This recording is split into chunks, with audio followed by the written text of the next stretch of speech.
Are you wondering if the Go City Pass is really worth it?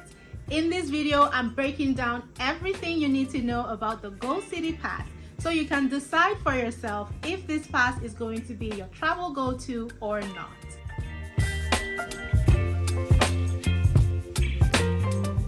Hey guys, welcome back to the Affordable Adventures channel. If you're new here, hi and welcome.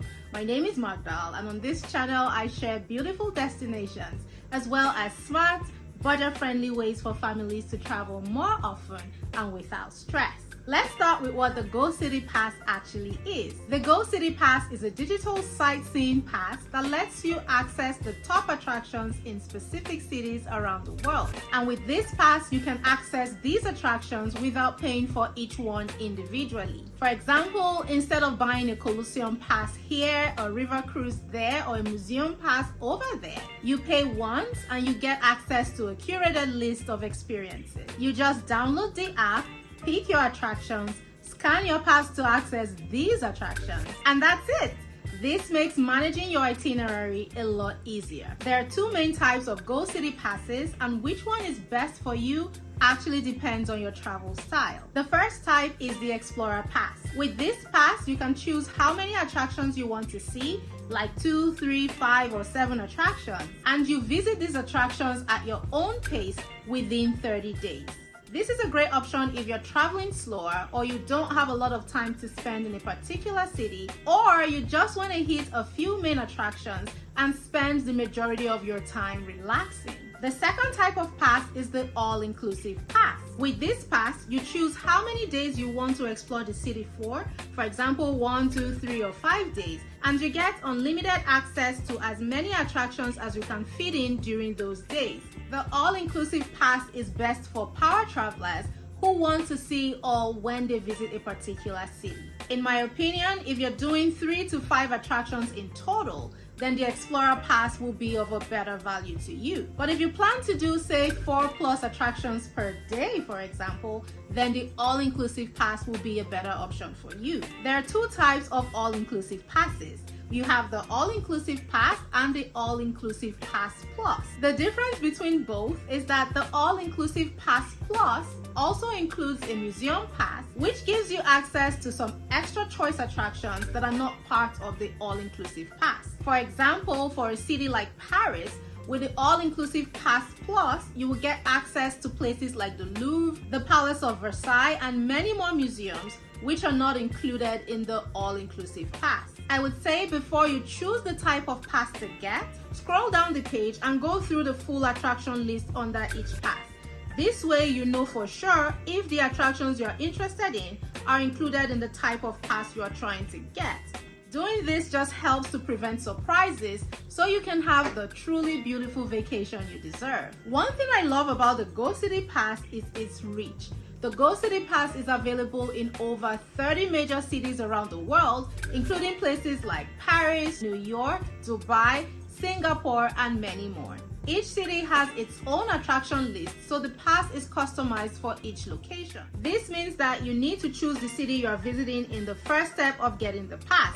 Once you choose the city, then you'll see the attractions available for that city. For example, in New York, you can get attractions like visiting the Empire State Building or a Broadway show, for example. While in a city like Paris, you'll get access to attractions like the Eiffel Tower guided climb or the Seine River cruise. If you're getting the Go City Pass, I always recommend getting the hop-on hop-off bus for that city as part of your attractions. This is because it's a great way to get from one attraction to the other without paying local transportation costs. So how much does the Go City Pass cost? The price of the pass varies depending on the city you're visiting, the number of attractions you plan to see, the number of days you're spending in the city, and your travel dates. But it's really easy to see what the pass is going to cost for your travel destination and duration. Just click the link in the description box of this video to get to the website.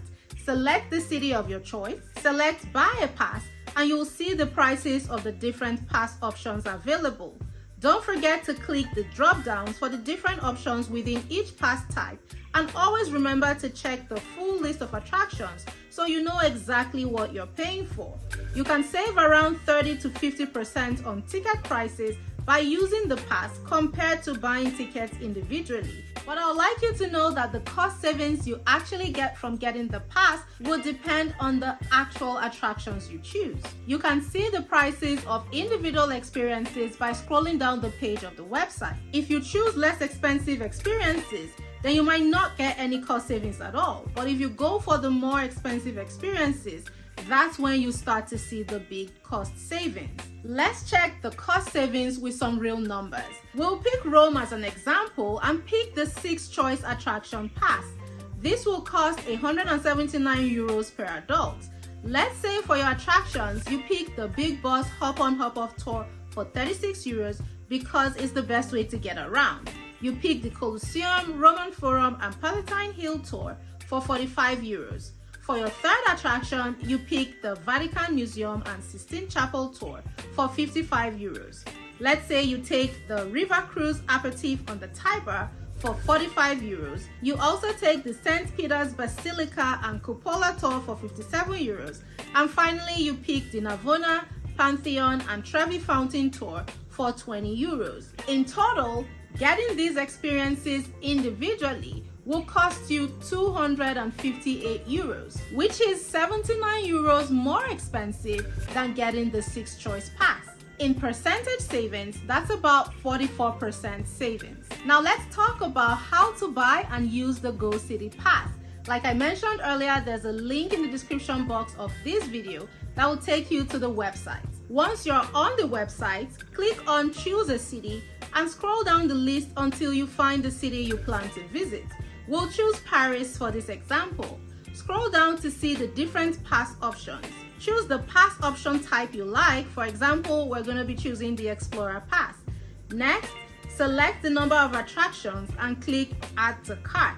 If you are choosing an all-inclusive pass, then instead of selecting attractions, you will select the number of days you want to visit for and then add your pass to your cart.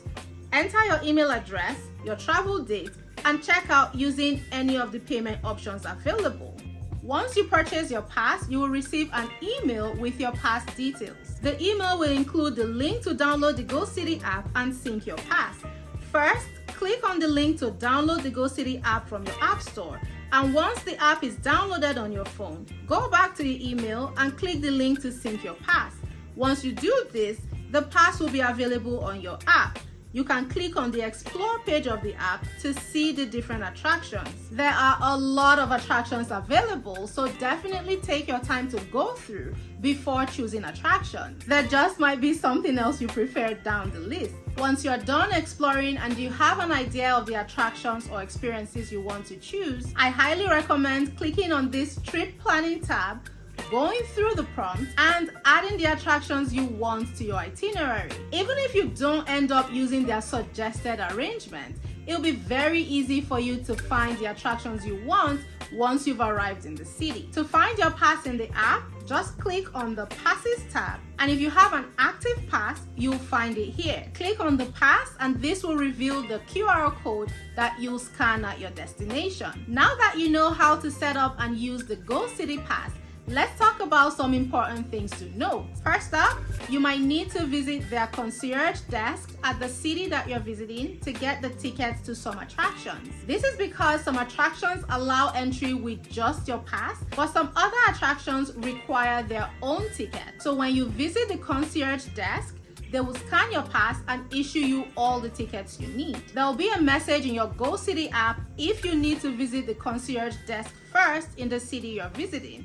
Just make sure to check. Another thing to note is that some attractions require you to book in advance. So I recommend always reading the description of the attractions you're interested in. This way you'll know if booking is required in advance or not. Knowing all these details just helps ensure that your trip is as smooth and enjoyable as possible once you've gotten to the destination. You really don't want to arrive at a destination and find out that you can't access the attractions you want simply because you didn't book ahead. There'll always be a notice in the Go City app for all the attractions that require advanced booking. Lastly, depending on the type of pass you purchase, some attractions might not be available to you. For example, if you use the Explorer Pass for Paris, then it wouldn't include places like the Louvre or the Palace of Versailles. In a case like this, if you want to visit these attractions as well, then you can either purchase the All-Inclusive Pass Plus, which includes all the attractions, or you can buy that particular attraction's tickets as an add-on to your Explorer Pass. That's everything you need to know about the Go City Pass. I used this pass myself when I visited the Eternal City of Rome, and I have that video coming up next on this channel. Spoiler alert,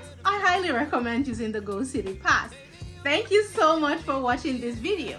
If you found it useful or enjoyed it, then hit the like button below and subscribe to my channel for more content like this one. Let me know in the comments if you've tried the Go City Pass before or if you're thinking of using it in the future. I'll see you in the next video. Bye!